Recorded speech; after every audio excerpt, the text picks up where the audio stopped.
Shalom saudara sekalian, salam sejahtera dalam kasih Tuhan kita Yesus Kristus. Kebenaran hari ini 25 Juni berjudul Menyadari Realitas. Ketika COVID-19 merebak, ada kegelisahan yang sangat kuat di dalam diri saya terkait dengan kehidupan jemaat Tuhan dan para pelayan-pelayannya yang menjadi tanggung jawab saya sebagai gembala dan pimpinan sinode. Kehidupan jemaat dan para pelayan-pelayannya di sini maksudnya bukan hanya kehidupan jasmani atau yang terkait dengan kebutuhan fisik, tapi terutama kehidupan kekal mereka. Dengan lebih mudahnya terjadi kematian akibat terpapar COVID-19, saya berpikir mengenai kesiapan mereka menghadapi kematian. Sebelum pandemi COVID-19 ini, sebenarnya hal ini sudah sering saya perkatakan dalam banyak kesempatan dengan perasaan cemas. Tetapi sekarang dengan lebih rentannya fisik karena pandemi COVID-19, saya lebih cemas. Fakta empirisnya banyak orang yang menjadi korban dengan mudah, terutama mereka yang sudah lanjut usia dan yang memang sudah memiliki penyakit penyerta seperti darah tinggi, diabetes, jantung, dan lain sebagainya, seperti yang dilansir di berbagai media. Seperti banyak orang sudah mengidap penyakit-penyakit tersebut, ya, mereka mudah mengalami kematian. Ya. Mereka mudah mengalami kematian ya, ketika terpapar COVID-19. Ya. Ketika keadaan belum genting seperti hari ini, banyak orang tidak menyadari realitas hidup. Mereka hidup dalam suasana nyaman, segala sesuatu berjalan dengan baik, tidak ada yang mengejutkan. Ya. Tiba-tiba dikejutkan oleh pandemi COVID-19. Ya. Banyak orang bertanya-tanya mengapa hal ini terjadi. Gitu. Inilah realitas kehidupan, saudara. Di dunia yang sudah jatuh ini, segala sesuatu yang mengejutkan bisa terjadi di luar dugaan atau prediksi manusia. Seperti pandemi COVID-19 ini, keadaan hari ini sebenarnya juga belum terlalu genting, saudara. Kalau dibandingkan keadaan yang nanti bisa terjadi ketika pecah perang, ketika terjadi bencana alam, bencana lain yang membuat kematian mudah terjadi. Itu akan lebih genting.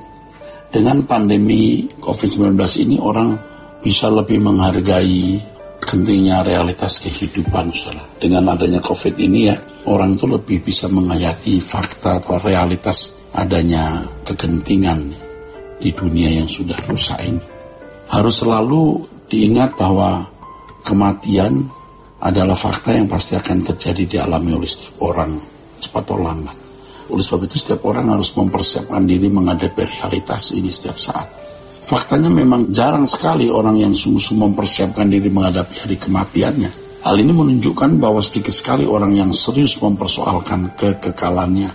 Mengapa demikian? Sebab perhatian manusianya tertuju kepada perkara yang kelihatan. Ya, dunia hari ini adalah dunia yang materialistis. Filosofinya adalah materi, adalah nilai tertinggi kehidupan. Itulah sebabnya Paulus dalam suratnya kepada jemaat mengatakan, sebab kami tidak memperhatikan yang kelihatan, melainkan yang tidak kelihatan. Karena yang kelihatan adalah sementara, sedangkan yang tidak kelihatan adalah kekal, saudara. Ya. Nah, ini sebuah ungkapan dari seorang rasul yang harus menjadi teladan kita. Kebenaran ini harus kita kenakan. Banyak orang sebenarnya belum siap menghadapi kematian, saudara.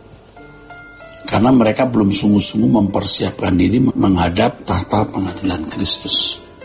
Banyak orang tidak siap, hanya sampai taraf beragama, tapi belum benar-benar bertuhan. Jadi Allah di mata mereka itu, Allah yang mereka yakini itu hanya Allah dalam fantasi. Allah yang mereka yakini itu Allah dalam fantasi. Orang yang hanya beragama tapi tidak sungguh-sungguh bertuhan pada umumnya, ya, tidak berani menyongsong kematiannya. Tidak berani menyongsong kematiannya, saudara. Orang-orang seperti ini, kalau menghadapi kematian hanya bisa dalam kepasrahan tanpa kepastian. Tanpa kepastian, ya, menerima kemuliaan bersama Kristus. Ya. Kepasrahan mereka adalah kepasrahan hanya dalam keyakinan mudah-mudahan diterima oleh Tuhan.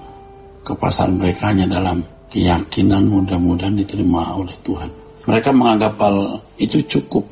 Kepastian berpengharapan menerima kemuliaan dengan sukacita hanya bisa dialami oleh orang percaya yang benar-benar hidup bertuhan dengan benar, saudara. Ya. Bertuhan artinya mengalami Tuhan secara real, di mana seseorang berinteraksi dengan Tuhan dalam interaksi setiap saat. Interaksi konkret setiap saat, ya saudara. Hal ini bisa terjadi kalau seorang hidup dalam kesucian, tidak terikat dengan dunia, dan hidup dalam pengabdian sepenuhnya kepada Dia.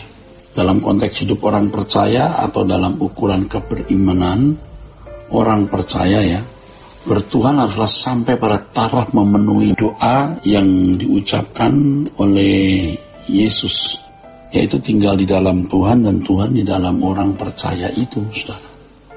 Banyak orang Kristen yang belum mengalami kehidupan bertuhan standar perjanjian baru, kehidupan sebagai anak-anak Allah maksudnya. Mereka belum sampai taraf itu, banyak, saudara. Sebagian mereka belum mengerti dan mengalami perasaan krisis oleh suatu keadaan tertentu. Jadi mereka itu krisisnya hanya oleh perkara-perkara dunia fana, tapi tidak merasa krisis terkait dengan kekekalan. Perasaan krisis yang mestinya mereka miliki itu kan krisis menghadapi kekekalan, bukan menyangkut pemenuhan kebutuhan jasmani. Oleh karena krisisnya hanya menyangkut masalah-masalah dunia fana, maka mereka hanya sibuk menghindarkan diri dari berbagai kesulitan hidup, tapi tidak betul-betul membangun hubungan dengan Allah untuk terhindar dari api kekal, saudara. Kalau untuk pejabat, mereka bisa berani keluar uang, bisa mentreat ya, pejabat demi keamanan dan bisnisnya. Tapi kalau untuk Allah tidak berani berkorban segalanya. Kalau untuk Tuhan hanya diberi remah-remah saja, ya Tuhan hanya diberi remah-remah.